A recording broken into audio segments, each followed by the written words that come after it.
લાઇસોઝોમ્સ.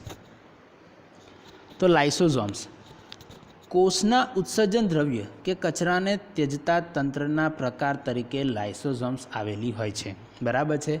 આપણા શરીરમાં જે નકામા કચરો જે આપણે ઉત્સર્જન કરીએ છીએ, જે મળ દ્વારા કે મૂત્ર દ્વારા, બરાબર છે, આ દરેકે જે કચરો બહાર નીકાળવાનું કાર્ય કોણ કરે છે? તો આ લાઇસોઝોમ. એ આખું તંત્ર બનાવે છે. એક નાના કોષની અંદરની વાત છે. અહીંયા આખા શરીરની વાત નથી. અહીંયા એક નાના આખા આપણા શરીરના એવા નાના કોષની વાત છે. ઝીણામાં ઝીણા જે કોષ છે એની વાત છે. કોઈ પણ બહારથી પ્રવેશતા દ્રવ્ય તેમજ તૂટેલી કોષીય અંગિકાઓનું પાચન કરીને કોષને સ્વચ્છ રાખવામાં લાઇસોઝોમ મદદરૂપ થાય છે. એટલે કે જે કોષની અંદર જે બહારથી દ્રવ્ય પ્રવેશે છે, જે ખોરાક પ્રવેશે છે, તેમાં તૂટેલી કોષીય અંગિકાઓનું પાચન કરીને કોષને સ્વચ્છ રાખવાનું કાર્ય લાઇસોઝોમના કારણે થાય છે. બહારથી પ્રવેશતા દ્રવ્ય જેવા કે બેક્ટેરિયા, ખોરાક, જૂની અંગિકાઓ જે નાશ થવાને આરે હોય તેનું લાઇસોઝોમ્સ વિઘટન કરે છે અને નાના નાના ટુકડાઓમાં ફેરવે છે. મતલબ કે કોષની અંદર એવી કોઈ અંગિકા આવેલી હોય, માની લો ગોલ્કી પ્રસાધન આપણે માની લઈએ, જે આપણે ભણ્યા છે, તે ખરાબ થઈ ગઈ છે કોષની અંદર, તો એ નાશ થવાને આરે હોય તો એને સાફ કરવાનું કાર્ય કોણ કરશે? આ લાઇસોઝોમ્સ. કે કોઈ બેક્ટેરિયા અંદર પ્રવેશ્યા છે તેને નાશ કરવાનું કાર્ય કોણ કરશે? આ લાઇસોઝોમ્સ. લાઇસોઝોમ્સ પાચન માટેના સક્રિય ઉત્સેચકો ધરાવતા હોવાથી બધા જ કાર્બનિક દ્રવ્યને તોડવાની ક્ષમતા ધરાવે છે. લાઇસોઝોમ્સ છે એ પાચન કરવા માટે જેટલા પણ ઉત્સેચકો છે એ ઉત્સેચકોનું શું ધરાવે છે. તેથી જેટલા બી કાર્બનિક દ્રવ્ય છે એને તોડવાનું કાર્ય ક્ષમતા ધરાવવામાં લાઇસોઝોમનો અગત્યનો ફાળો છે. બરાબર છે. કોષીય ચયાપચય દરમિયાન વિક્ષેપ સર્જાતા લાઇસોઝોમ્સ પોતાના જ કોષનું પાચન કરી નાખે છે. જ્યારે કોષીય ચયાપચય દરમિયાન વિક્ષેપન સર્જાતા, એટલે કે કોષની અંદર જ જો વિક્ષેપન સર્જાય તો લાઇસોઝોમ પોતાના જ કોષનું પાચન કરી નાખે. એટલે પોતાના જ કોષ, જે આખો કોષ હોય એ આખા કોષનું શું કરી નાખે છે? પાચન કરી નાખે છે. ઉદાહરણ તરીકે જ્યારે કોઈ ઈજાગ્રસ્ત બને ત્યારે લાઇસોઝોમ્સ તૂટે છે અને તે પોતાના જ ઉત્સેચકો દ્વારા પોતાના જ કોષનું પાચન કરી નાખે છે. એટલે માની લો કે આપણે કોઈ જગ્યાએ આપણા શરીરમાં કોઈ જગ્યાએ વાગ્યું અને તે જગ્યાએ કોષ શું થાય? તૂટ્યો. હવે કોષ તૂટ્યો ત્યાં શું થશે? તો જે અંદર લાઇસોઝોમ્સ રહેલો હશે એ લાઇસોઝોમ શું થશે? તૂટશે. અને લાઇસોઝોમ તૂટે એટલે એ આખા કોષનું શું કરી નાખે? પાચન કરી નાખે. આથી જ લાઇસોઝોમ્સને કોષની આત્મઘાતી કોથળી પણ તરીકે પણ ઓળખવામાં આવે છે. લાઇસોઝોમ્સને કોષની આત્મઘાતી કોથળી તરીકે પણ ઓળખવામાં આવે છે. એટલે અહીંયા તમને એવો પણ પ્રશ્ન પૂછાય વૈજ્ઞાનિક કારણમાં કે કારણ આપો કે લાઇસોઝોમ્સ એ કોષની આત્મઘાતી કોથળી છે, કાં તો કોષનું આત્મઘાતી કોથળી કોણ? તો લાઇસોઝોમ્સ. તો આવા રીતે પ્રશ્નો તમને પૂછાઈ શકે છે. હવે વાત કરવી છે આપણે ચોથા નંબરે કણાભ સૂત્ર. કણાભ સૂત્ર એટલે શું? તો આપણા કોષનું પાવર હાઉસ. જેમ આપણા ઘરે પાવર હાઉસ હોય કે આપણા સિટીનું કે આપણા જિલ્લાનું કોઈ પાવર હાઉસ હોય કે જ્યાંથી આપણા ઘરે વીજળી આવતી હોય, એમ આપણા શરીરમાં જો કોઈ જગ્યાએ આપણા શરીરનું પાવર હાઉસ હોય કે આપણા શરીરના કોષોને ઉર્જા મળતી હોય તો એ છે આ કણાભ સૂત્ર. એટલે જો કણાભ સૂત્રને કોષના શક્તિઘરો તરીકે ઓળખવામાં આવે છે. કણાભ સૂત્ર બે આવરણ ધરાવે છે. એક બાહ્ય આવરણ ઘણું ખરું છિદ્રિષ્ટ હોય છે, એટલે કે બાહ્ય આવરણ છિદ્રવાળું એટલે કે કાણાવાળું હોય છે. જ્યારે અંત આવરણ ઊંડા અંતઃપ્રવર્ધકો ધરાવે છે. પ્રવર્ધકો એટલે આંગળીઓ ટાઈપની એક ઝીણી એવી રચના હોય. બરાબર છે, કે જે આમ પક્ષમો એકદમ આવી રીતે રેસા ટાઈપનું હોય. આ પ્રવર્ધો એટીપી એટલે એડિનોસાઇન ટ્રાઇફોસ્ફેટ. આ પ્રવર્ધો એટીપી નિર્માણ માટેની રાસાયણિક પ્રક્રિયાઓ માટે વિશાળ સપાટી પૂરી પાડે છે. જીવનની વિવિધ રાસાયણિક પ્રવૃત્તિઓ માટે ઉર્જાની જરૂરિયાત હોય છે. જે ઉર્જા એટીપી એટલે કે એડિનોસાઇન ટ્રાઇફોસ્ફેટના સ્વરૂપમાં કણાભ સૂત્ર દ્વારા મુક્ત થાય છે.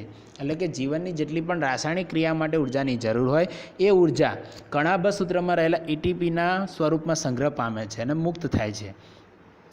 એટીપીને કોષના ઉર્જા ચલણ કે શક્તિ ચલણ તરીકે ઓળખવામાં આવે છે. યાંત્રિક કાર્ય માટે અને નવા રાસાયણિક સંયોજનો બનાવવા માટે શરીરમાં એટીપીના સ્વરૂપમાં ઉર્જા સંગ્રહ થાય છે. એટલે કે આપણા જો કોષનું જો શક્તિ ચલણ હોય તો એ શું છે એટીપી છે કે 1 એટીપી 2 એટીપી. આપણે પૈસા વાપરવા હોય તો આપણે શેનો ઉપયોગ કરીએ રૂપિયા, બરાબર છે. અમેરિકામાં રહેતા હોય તો ડોલર. પણ અહીંયા જો આપણા કોષની વાત કરીએ તો કોષમાં જે શક્તિ ખર્ચાય કે વપરાય કે સંગ્રહ થાય એ કયા સ્વરૂપે હોય એટીપી સ્વરૂપે હોય. કણાભ સૂત્ર અદ્ભુત અંગિકાઓ ધરાવે છે કારણ કે તેઓ પોતાના ડીએનએ અને રિબોઝોમ્સ ધરાવે છે. કણાભ સૂત્રને પોતાના ડીએનએ અને રિબોઝોમ્સ હોય છે. આથી કણાભ સૂત્ર પોતાના કેટલાક પ્રોટીન્સનું નિર્માણ કરવાની પણ ક્ષમતા ધરાવે છે, બરાબર છે. કેમ કે આપણે જાણીએ છીએ કે રિબોઝોમ્સ એ પ્રોટીનના નિર્માણનું ત્યાં કાર્ય થતું જ હોય છે. એટલે કે જો કણાભ સૂત્ર જો રિબોઝોમ્સના ડીએનએ ધરાવતા હોય તો એ પોતાના પ્રોટીનનું નિર્માણ કરશે ને કરશે. એટલે પોતાના પ્રોટીનનું નિર્માણ કરવાની પણ ક્ષમતા ધરાવે છે. કોણ? કણાભ સૂત્ર. હવે 5મા નંબરની વાત કરીએ, રંજક કણો. રંજક કણો અથવા તો પ્લાસ્ટિડ્સ. તો રંજક કણો માત્ર વનસ્પતિ કોષોમાં જ હોય છે. એટલે આપણને પ્રશ્ન પૂછાય કે કઈ અંગિકાઓ ફક્ત ને ફક્ત વનસ્પતિ કોષોમાં જોવા મળે છે, તો આપણે કહીશું રંજક કણો. 2 પ્રકારના રંજક કણો છે. એક ક્રોમોપ્લાસ્ટિસિડ્સ અને બીજું છે લ્યુકોપ્લાસ્ટ, બરાબર છે. ક્રોમોપ્લાસ્ટિડ્સ એટલે શું છે? રંગક કણો. અને લ્યુકોપ્લાસ્ટ શું છે? શ્વેત કે રંગવિહીન કણો. રંજક કણો ક્લોરોફિલ રંજક દ્રવ્ય ધરાવે તો તેને હરિત કણો તરીકે ઓળખવામાં આવે છે. હરિત કણ આપણે જાણીએ છીએ કે હરિત કણ એટલે શું? તો આપણે જે ક્લોરોફિલ તત્વ કહીએ છીએ કે જે પ્રકાશ સંશ્લેષણની ક્રિયા માટે જવાબદાર છે વનસ્પતિમાં, એ એટલે રંજક દ્રવ્ય કે જે ક્રોમોપ્લાસ્ટિડ્સ ધરાવે છે. જો અહીંયા રંજક કણો ક્લોરોફિલ રંજક દ્રવ્ય ધરાવે તો તે હરિત કણ ધરાવતો તરીકે ઓળખાય છે. વનસ્પતિઓમાં હરિત કણો પ્રકાશ સંશ્લેષણ માટે ઘણા અગત્યના છે. હરિત કણો ક્લોરોફિલ સિવાય વધારાનામાં પીળા કે નારંગી રંજક દ્રવ્યો પણ ધરાવે છે. એટલે કેટલાક તમે જોયા હશે વનસ્પતિ કે એના ભલે પાંદડા લીલા હોય પણ અમુક પાંદડા થોડે ઘણે અંશે પીળા કે નારંગી રંગના તમને જોવા મળશે. રંગહીન કણો પ્રાથમિક કક્ષાની અંગિકાઓ છે કે જેમાં સ્ટાર્ચ, ચરબી અને પ્રોટીન કણિકાઓનો સંગ્રહ થાય છે. હરિતકણના આંતરિક આયોજનમાં ઘણા બધા પટલીય સ્તરો દ્રવ્યમાં લટકતા આવેલા હોય છે, જે દ્રવ્યને સ્ટ્રોમા કે આધારક કહે છે. તેમની બાહ્ય સંરચના કણાભ સૂત્રને મળતી આવે છે અને કણાભ સૂત્રની જેમ રંજક કણો પણ પોતાના ડીએનએ અને રિબોઝોમ્સ ધરાવે છે. એટલે કણાભ સૂત્રની જેમ રંજક કણો પણ પોતાના ડીએનએ અને રિબોઝોમ્સ બનાવે છે. હવે તમે જ્યારે ફરી આ વાંચો ત્યારે વનસ્પતિ કોષની આકૃતિ સાથે રાખજો એટલે તમને વધારે ખ્યાલ આવશે. હવે આપણે વાત કરવી 6ઠ્ઠા નંબરે રસધાનીઓ. રસધાનીઓ એટલે શું? તો જોઈએ, રસધાનીઓ ઘન કે પ્રવાહી પદાર્થોનો સંગ્રહ કરતી કોથળીઓ જેવી રચના છે. ઘન કે પ્રવાહી પદાર્થોનો સંગ્રહ કરતી એક કોથળી જેવી રચના છે રસધાનીઓ પ્રાણી કોષોમાં નાના કદની હોય છે, જ્યારે વનસ્પતિ કોષમાં ઘણા મોટા કદની હશે. એટલે રસધાની પ્રાણી કોષમાં કેવી હશે? નાના કદની, જ્યારે વનસ્પતિ કોષમાં મોટા કદની. કેટલાક વનસ્પતિ કોષોમાં કેન્દ્રસ્થ રસધાની કોષના કદનો 50 થી 90% ભાગ રોકે છે. એટલે આખી રસધાની જે છે એ આખા કોષનું 50 થી 90% ભાગ, એટલે અડધા કરતાં પણ વધારે ભાગ છે એનો બનેલો હશે તો રસધાનીનો વનસ્પતિ કોષમાં. પ્રાણી કોષમાં તો નાની હશે, એવું અહીં લખ્યું છે, જો નાના કદની હોય છે. વનસ્પતિ કોષમાં રસધાનીઓ કોષીય દ્રવ્ય દ્વારા ભરેલી હોય છે, જે કોષને આસુનતા અને બરડતા આપે છે. એટલે આપણે જો કોઈ લાકડીને આમ કંઈ વધારે દબાણ આપીએ તો શું થઈ જાય? ભાગી જાય છે, એટલે બરડતા આપે છે. વનસ્પતિ કોષના જીવનમાં અગત્યના ઘણા દ્રવ્યોનો સંગ્રહ રસધાનીઓમાં થાય છે, જેમાં એમિનો એસિડ્સ, શર્કરાઓ, વિવિધ કાર્બનિક એસિડ્સ અને કેટલાક પ્રોટીન્સનો સમાવેશ થાય છે. અમીબા જેવા એકકોષીય સજીવો અન્નધાની એટલે કે ખોરાકનો સંગ્રહ કરતી રસધાનીમાં ઉપયોગમાં લેવાયેલ ખોરાકનો દ્રવ્ય ધરાવે છે. કેટલાક એકકોષીય સજીવો વિશિષ્ટ પ્રકારની રસધાનીઓ પણ ધરાવે છે, જે વધારાના પાણીનો અને કેટલાક નકામા પદાર્થનો કોષમાંથી ત્યાગ કરવામાં મહત્ત્વની ભૂમિકા ભજવે છે. કોણ? રસધાની. પ્રત્યેક કોષ આ રીતે તેમની પોતાની રચના અને કાર્ય કરવાની ક્ષમતા ધરાવે છે, કારણ કે તેમનું પટલીય આયોજન અને અંગિકાઓ વિશિષ્ટ રીતે આયોજનબદ્ધ હોય છે. આમ કોષ પાયાનું બંધારણ આયોજન ધરાવે છે, જે કોષને વિવિધ કાર્યો કરવામાં મદદરૂપ થાય છે, જેવા કે શ્વસન, પોષણ મેળવવું અને નકામા દ્રવ્યોને દૂર કરવા કે નવા પ્રોટીન્સનું નિર્માણ કરવું. આ છે કોષના કાર્યો.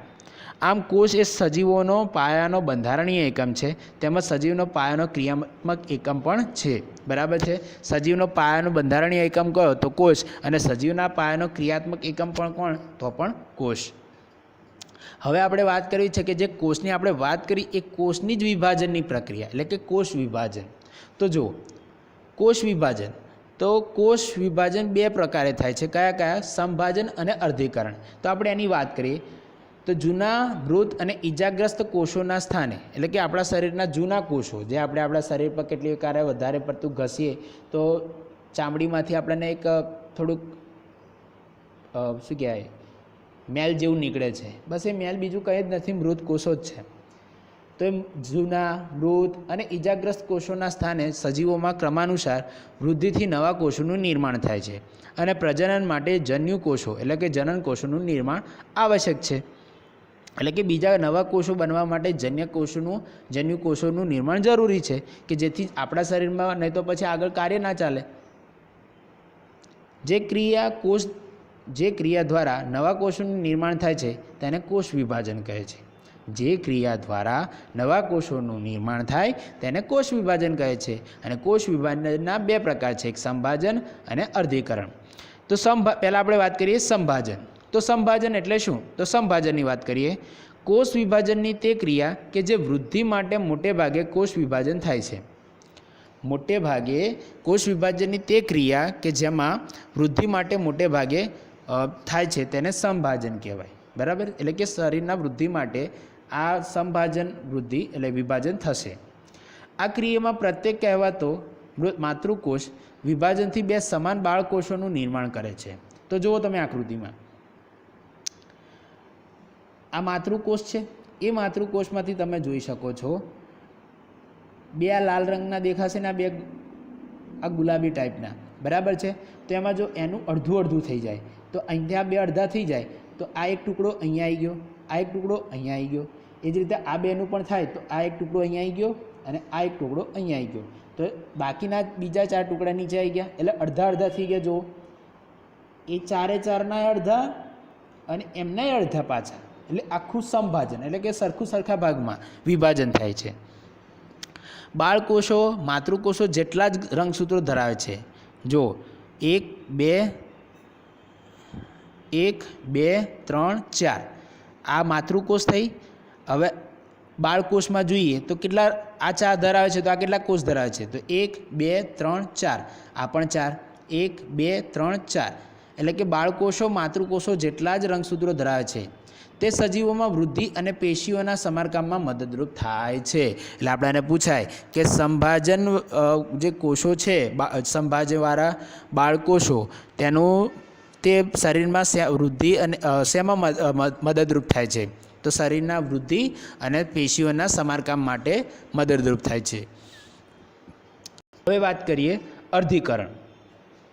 તો પ્રાણીઓના અને વનસ્પતિઓના પ્રજનન અંગો અથવા તો પેશીના નિયત કોષો વિભાજન પામીને જન્યુ કોષોનું નિર્માણ કરે છે, જેઓ પછીથી ફલન પામીને સંતતિનું નિર્માણ કરે છે. જો પ્રાણીઓના કે વનસ્પતિના પ્રજનન અંગો અથવા તો પેશીના નિયત કોષો વિભાજન પામીને જન્ય કોષોનું નિર્માણ કર્યું. હવે જન્યુ કે જેઓ પછીથી ફલન પામીને સંતતિનું નિર્માણ કરશે, એટલે આગળ જઈને એક આખી સંતતિનું નિર્માણ, એક આખું અલગ જ નવું સ્ટ્રક્ચર બનાવશે. બરાબર છે. જુઓ તમે, તેઓ ભિન્ન ક્રિયા દ્વારા વિભાજન પામે છે, જેને અર્ધીકરણ કહે છે. તો જો અહીંયા અર્ધીકરણ એટલે અડધું થઈ જશે. અહીંયા અર્ધીકરણ જેમાં સતત બે વિભાજન સંકળાયેલા છે, એક અહીંયાથી, પછી એક બીજું અહીંયા અને ત્રીજું અહીંયા, એટલે કે બે રીતે થશે, એક આ અને એક આ, એટલે બે રીતે થયું. જ્યારે કોષ અર્ધીકરણ દ્વારા વિભાજન પામે ત્યારે બેને સ્થાને 4 નવા કોષોનું નિર્માણ થાય છે. જ્યારે કોષ અર્ધીકરણ પામશે ત્યારે બેની સ્થાને કેટલા કોષ નિર્માણ પામશે? 4. જો આખો એક કોષ એમાંથી જો આ 2 છે, બરાબર છે, તો આનું અડધું લઈ લઈએ તો આ અડધો ભાગ અને આ અડધો ભાગ એમ, અને આનો અડધો ભાગ. તો એ રીતે એક બે, આ એક આખો તો આ 2 થઈ ગયા, આ એક આખો તો આના 2 થઈ ગયા, એટલે અડધું અડધું થઈ જશે, એટલે કે અર્ધીકરણ. માતૃકોષો કરતાં નવા કોષોમાં રંગસૂત્રોની સંખ્યા અડધી થઈ ગઈ. જો આ આખું છે તો અડધું થઈ ગયું, બરાબર છે. ઓકે, આ 2 છે તો તમને 2 નહીં જોવા મળતા.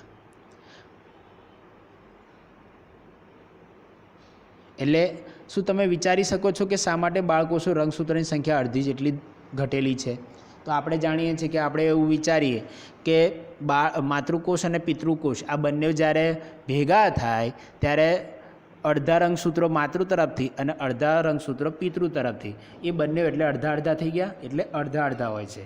અને બંને ભેગા થાય ત્યારે આખી એક જોડ બને, એટલે અડધા અડધ, એટલે કે આ રીતે અડધી જેટલી સંખ્યા